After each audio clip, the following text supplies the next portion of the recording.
तय है और दुष्यंत कोशिश कर रहे हैं भाजपा के केंद्रीय नेतृत्व से मीटिंग करने के लिए, लेकिन केंद्रीय नेतृत्व ने अभी उनको वक्त नहीं दिया है।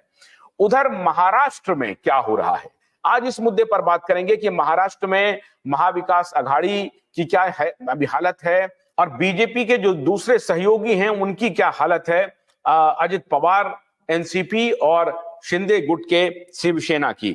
लेकिन अभी एक बहुत बड़ी खबर और आ रही है और ये खबर आ रही है अकोला से। अकोला में देशोन्नति के मालिक एडिटर इन चीफ प्रकाश पोहरे ने चुनाव लड़ने का मन बना लिया है। अब ये खबर आ रही है, हालांकि ये बातचीत अभी तक नहीं पुष्ट नहीं हुई है, लेकिन मीटिंग का दौर अकोला में भी चल रहा है, नागपुर में भी चल रहा है। कैसे प्रकाश पोहरे चुनाव लड़ेंगे, किनके साथ लड़ेंगे, क्या वो किसी पार्टी में शामिल हो रहे हैं या इंडिपेंडेंट चुनाव लड़ रहे हैं, किसी पार्टी के टिकट पर लड़ रहे हैं, आज इस सब के बारे में जानने के लिए सीधे चलते हैं सूर्यकांत भारती के पास। सूर्यकांत जी, बहुत बहुत स्वागत है आपका। ये जो खबर आ रही है कि प्रकाश पोहरे ने मन बना लिया है चुनाव लड़ने का, इसमें कितनी सच्चाई है? तो काफी दिनों से प्रकाश जी का चल रहा था कि इस बार इलेक्शन लड़ना है और वो विदर्भ के मुद्दे पर लड़ना है। वो काफी दिनों से प्रयास भी कर रहे हैं, पूर्णतः 1 साल से वो इस विषय के ऊपर काम कर रहे हैं।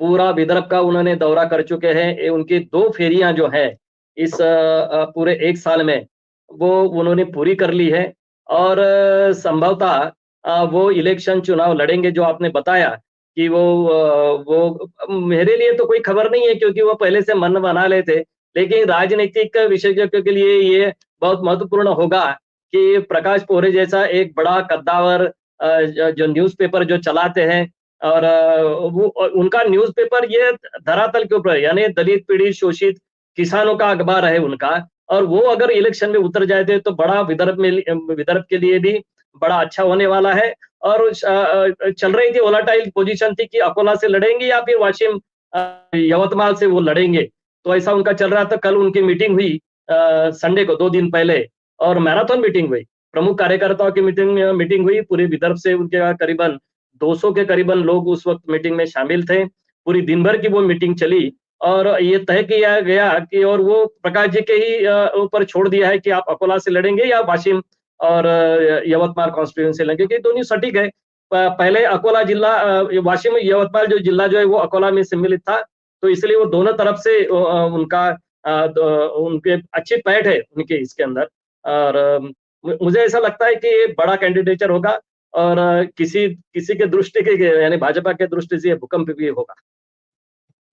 प्रकाश पोहरे एक बहुत कद्दावर पर्सनालिटी है विदर्भ में, तो क्या इसका असर सिर्फ अकोला पर पड़ेगा या विदर्भ के और कॉन्स्टिट्यूएंसी पर प्रकाश पोहरे की छाप पड़ेगी, आपको लगता है? क्योंकि प्रकाश पोहरे किसानों के बहुत बड़े नेता हैं विदर्भ में, वो अखबार चलाते हैं, अखबार समूह के मालिक हैं, इससे बड़ी उनकी छवि एक किसानों के नेता के रूप में है।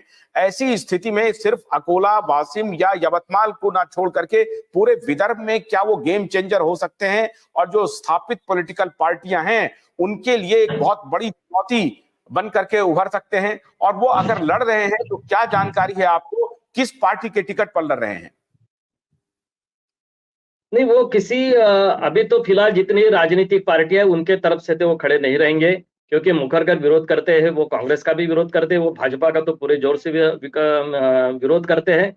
मुझे ऐसा लगता है कि विदर्भ बीजेपी जो विदर्भ जनता पार्टी जो है वो इस वो ऑलरेडी एस्टेब्लिश पार्टी है विदर्भ के अंदर, और वो काफी दिनों से वो लोग काम कर रहे, अलग विदर्भ राज्य मिले इसके लिए वो काम कर रहे हैं। अरुण केदार जी उसके अध्यक्ष रहे हैं, और वो उन सभी लोग विदर्भ के आंदोलन में वो बड़े जोर शोर से रहते हैं, एज ए एक्टिविस्ट वो काम करते हैं।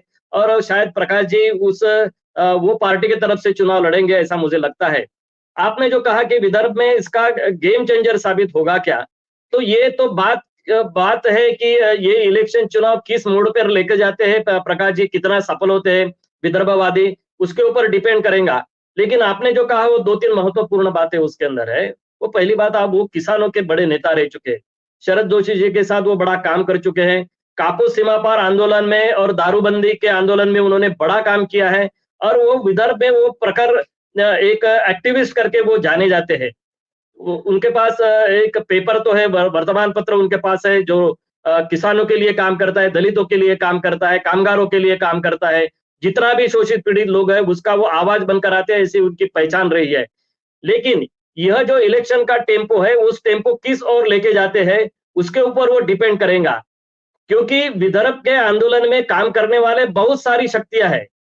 मैं उनको शक्ति ही कहता हूँ। वो अपने छोटे-छोटे पैमाने पे है, संसाधनों की कमी है, लेकिन विदर्भ राज्य का मुद्दा पब्लिक डोमेन में लाना, ये मैं सबसे बड़ी बात कहता हूँ। क्योंकि विदर्भ का मुद्दा श्रीहरि अरणी जी के बाद और जामुनराव धोटे के बाद अगर उसको पॉलिटिकली माइलेज लेना पड़े, तो जामुनराव धोटे जी के जिस विदर्भ के राज्य के ऊपर वो चुनाव जीत कर आते थे, उसी तरह का माहौल खड़ा करने में अगर प्रकाश जी अगर कामयाब होते हैं, तो मुझे ऐसा लगता है जो आपने गेम चेंजर की बात की, वो तो 15 दिन के बाद पता चल जाएगा कि वो किस हद तक वो सफल हुए हैं। गन्ने की कड़ी बुनियाद, जिसे मराठी में खुड़किया और कुछ उत्तर भारत के क्षेत्रों में खुटकी भी कहा जाता है, उसे केवल भोलानाथ का 2-in-1 बैटरी ऑपरेटेड हार्वेस्टर कम ब्रश कटर आसानी से और बिना रुकावट के काट सकता है।